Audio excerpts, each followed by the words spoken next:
ሰላም አለይኩም ወራህመቱላሂ ወበረካቱ።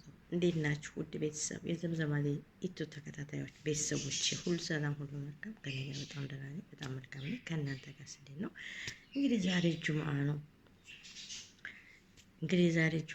ዛሬ ጁምአ የዱዓ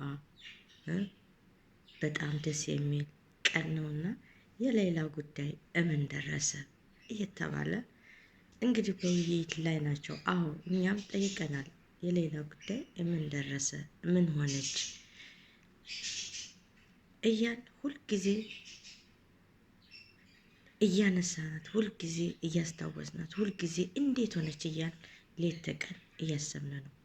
ለምን እናት አባት ልትመጣልን ነው፣ አይኗን ልናይ ነው፣ ሳንሞት እያሉ በጉጉት እየጠበቁ በመጨረሻ ላይ ድምጿ ጠፋ። ለምን? ይሄም እኛ ጥያቄ ሆኖብናል። ገንዘቡ እንደሆነ ተሟልቶ ሁሉ ነገር ተጨርሷል ተብለን እየጠበቅን ነበረ።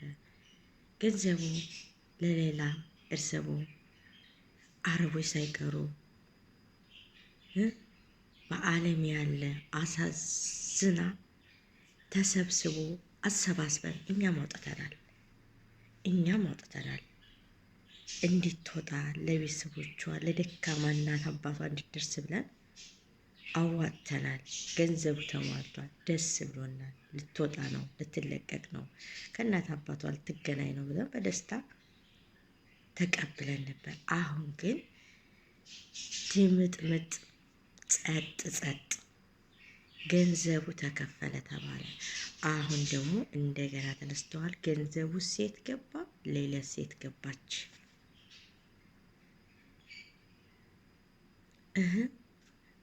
ግማሽ ኮሚቴ ነው ይላል፣ ግማሽ ኤምባሲ ነው ይላል፣ ግማሽ ጠበቃው ነው ይላል። ስለዚህ እሷ ጉዳይ እንግዲህ ምን እንደሆነች ማጣራትና ድምጿን መስማት አለብን።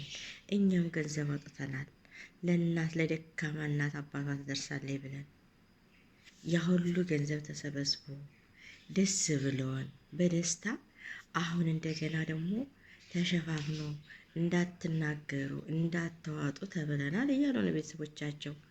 እና ችግሩን እንግዲህ እናንተው ፈታችሁ ለራይሰው ወደረሰችበት ብታሳውቁን እኛም በመልካም እንጠብቃለን፣ ዱዓ እናደርጋለን። እንግዲህ አላህ የእናቷና እንባና የአባቷ እንባ እሱ ይድረስላት። ከምር የእናቷ እንባ የአባቷ እንባ እሱ ይድረስላት። እሱ ያቅደ አይሆንምና እኛ እውነቴን ነው አረብ ሀገር ስንሰራ ብዙ ነገር ይደርስብናል። እሷም ብዙ ነገር ደርሶባት ትከላከላለሁ ስትል እንጂ አጋጣሚ ልጁን እገላለሁ ብላ አልነበረም ይህን ነገር የፈጸመችው። አንዳንዱ ሰው በጣም አሳሳች እኮ ነው። አንዳንዱ ሰው በጣም አሳሳች ሆኖ ገደል ያስገባል ሳናስበው። ሸይጣን ያመጡብናል ሳናስበው። ለዛ ነው እንጂ ሌላ ሰው እናት አባት ሀቅ እንባ ሊድረስላት። ገንዘቡ ተሰባስበዋል፣ ገንዘቡን አውጥተናል እና የት እንደደረሰ ድምጿን እኛ መስማት አለብን። ግራ አጋብቶናል።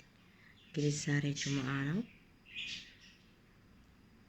በቅርብ ቀን የእሷን መለቀቅ፣ የእሷን ድምፅ፣ የእሷን መልካምነት ሰምተን ለእናት ለአባቷ፣ ለሀገሯ፣ ለሕዝቧ አይዞሽ ብሎ ገንዘብ አዋጥተው ላለቅሱላት ለሕዝቧ አላህ በሰላም በደስታ ያስገባት ብዬ ዛሬ ጁምአ ነው ዱዓ ያለው። ሰላም አለይኩም።